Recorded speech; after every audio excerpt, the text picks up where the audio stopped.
প্রতিদিন 120টা রহমত নাজিল হয় এই কাবা ঘরকে কেন্দ্র করে।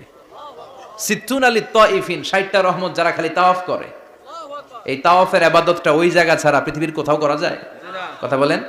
এজন্য 60টা রহমত যারা তাইফিন তাওয়াফ করে, আর 40 লিল মুসাল্লিন, আর 40টা রহমত যারা কাবা ঘরে নামাজ পড়ে।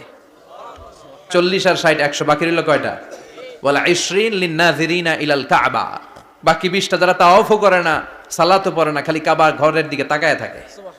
কাবা ঘরের দিকে ফেল করে তাকায় থাকলো, আমলনামায় 20টা রহমত নাজিল করে কে? এত বরকতের ফ্যামিলি। সাইয়েদনা ইব্রাহিম সন্তান হলো ইসমাইল, স্ত্রীর নাম হাজার। 3 জনের ফ্যামিলি, চিল্লায় বলেন কয়জন? এই 3 জনের ফ্যামিলির এত বরকত, যেই জায়গায় হাত লেগেছে জায়গাটারে বরকতময় করেছে কে? যেখানে পা লেগেছে বরকত দিয়ে ভরে দিয়েছে কে?